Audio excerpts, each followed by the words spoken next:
Nasiruddin Patwari এনসিপিতে join করছে উনি কোন টেস্টের মাধ্যমে, ওনার গিলু টেস্ট করা হয়েছে কিনা, সেই প্রশ্নটা এনসিপি ক্লিয়ার করবে। নাসিরউদ্দিন পাটোয়ারি যে বক্তব্য দিয়েছে সশস্ত্র বাহিনীকে নিয়ে, আমি নাসিরউদ্দিন পাটোয়ারিকে চ্যালেঞ্জ করে বলতে চাই, বাংলাদেশের সশস্ত্র বাহিনীর একজন সদস্য হতে যে পরীক্ষাগুলো বিশেষ করে আইসিসি পরীক্ষা দেওয়া লাগে, সেই পরীক্ষা যদি উনি পাশ করে থাকে তাহলে আমি বাংলাদেশের নাগরিকত্ব সারেন্ডার করে যাব ওনার কাছে। এবং আমি মনে করি যে বাংলাদেশ সশস্ত্র বাহিনী সদস্যদের যে আইকিউ, যে পরীক্ষা, যে কঠোর পরীক্ষা পার করে আসতে হয়, সেই পরীক্ষার পাশ করার যোগ্যতার ধারে কাছেও নাই। উনি অস্ত্র নিয়ে কথা বলেছে, উনি যদি 10টা অস্ত্র অথবা BD-08, যে সবাই জানে সে BD-08 এর 10টা পার্টস সম্পর্কে, 10টা কার্যাবলী সম্পর্কে যদি জেনে থাকে, যদি বলে থাকতে পারে, তাহলে আমি বাংলাদেশের নাগরিকত্ব সারেন্ডার করে যাব ওনার কাছে। সুপার ফ্রেশ ফর্টিফাইড সয়াবিন তেল, শুরু হোক হেলদি লাইফের জার্নি। নাসিরউদ্দিন পাটোয়ারি যে বক্তব্য দিয়েছে, সেই বক্তব্য সশস্ত্র বাহিনীকে খুবই বিষেধাগার এবং কুরুচিপূর্ণ বক্তব্য দিয়েছে। তো সেই বক্তব্য তীব্র প্রতিবাদ এবং তীব্র নিন্দা জ্ঞাপন করছি। আমি বলতে চাই, বাংলাদেশ সশস্ত্র বাহিনী কোনো ব্যক্তি বা কতিপয় ব্যক্তি না, বাংলাদেশ সশস্ত্র বাহিনী একটি সংগঠন যাদের অবদান আমাদের মহান মুক্তিযুদ্ধ থেকে পরবর্তী সময় দুর্যোগ এবং ইনএটু সিভিল পাওয়ারের আওতায় যত ধরনের কার্যকলাপ আছে, অত্যন্ত সুনামের সহিত সে কার্যকলাপ করে যাচ্ছে। কিন্তু আমরা দেখতে পাচ্ছি যে নাসিরউদ্দিন পাটোয়ারি যে বক্তব্য দিয়েছে, সেটা আসলে ওনার একান্ত ব্যক্তিগত বক্তব্য।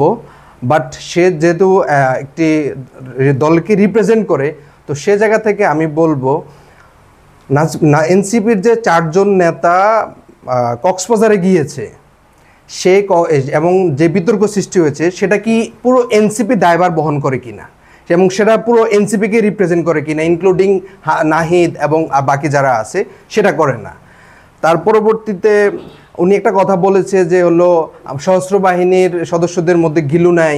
তো এই কথা জায়গা থেকে হলো আমি বলতে চাই যে এনসিপির নেতা নাসিরউদ্দিন যে কথাটা বলেছে, উনি সশস্ত্র বাহিনী কী ধরনের পরীক্ষা নিয়েছে যে গিলু টেস্ট করার জন্য, সেটা ওনাকে বলতে চাই। তো সে প্রশ্নটা উনি হয়তো বা ক্লিয়ার করবে।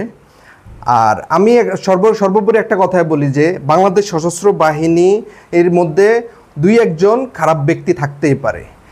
তো সেই ব্যক্তির মাধ্যমে পুরো সশস্ত্র বাহিনীকে যদি আপনারা বিচার করতে যান, সেটা কখনো সঠিক বিচার হবে না। তো যেমন আমাদের বাংলাদেশ সশস্ত্র বাহিনী পার্বত্য চট্টগ্রাম থেকে শুরু করে বাংলাদেশের সার্বভৌম রক্ষা থেকে শুরু করে বাংলাদেশের আইনশৃঙ্খলা বাহিনী বর্তমানে সুশৃঙ্খল বাহিনী রক্ষা করার জন্য এবং আইনশৃঙ্খলা বজায় রাখার জন্য যে ধরনের কার্যকলাপ নিচ্ছে, সেটা অত্যন্ত প্রশংসনীয়। এটি আসলে বাংলাদেশ সেনাবাহিনীকে এবং জনগণকে মুখোমুখি করার জন্য নাসিরউদ্দিন পাটোয়ারির বক্তব্য। তো সেই জায়গা থেকে আমরা বলতে চাই যে বাংলাদেশ সেনাবাহিনী শুধু একজন ব্যক্তিকে রিপ্রেজেন্ট করে না, বাংলাদেশ সেনাবাহিনী একটি সংগঠন এবং বাংলাদেশ সেনাবাহিনী একটি সুশৃঙ্খল সংগঠন।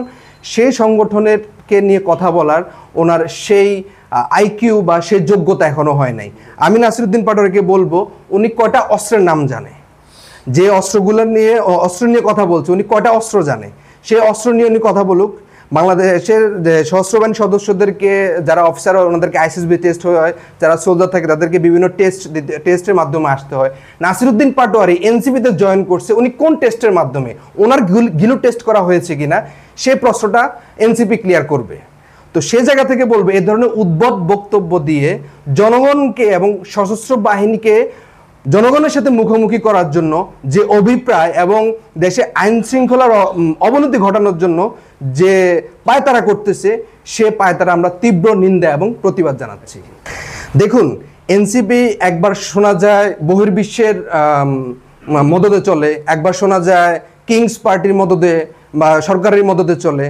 তো আমরা বলতে চাই যে হলো বহির্বিশ্ব অথবা সরকারের ভিতরে যে সরকার, যেটা আসিফ বলেছে সরকারের ভিতরে সরকার, হয়তোবা তাদের মদদে চলে, যারা আমাদের সশস্ত্র বাহিনী এবং আমাদের দেশের জনগণের মধ্যে একটা ক্ল্যাশ সৃষ্টি করতে চায়। আলটিমেটলি ওই সরকারের ভিতর সরকার যে উনি ফায়দা লুটতে চায়। তো সে জায়গা থেকে বলে রাখি যে যারা সরকারের ভিতর সরকার আছেন, তারা যদি এ ধরনের পায়তারা করে থাকেন, সেটা আপনাদের অলিক কল্পনা এবং দিবাস্বপ্ন। বাংলাদেশ সশস্ত্র বাহিনী অত্যন্ত সুনামের সহিত 5 অগাস্টের যে অবদান রেখেছে।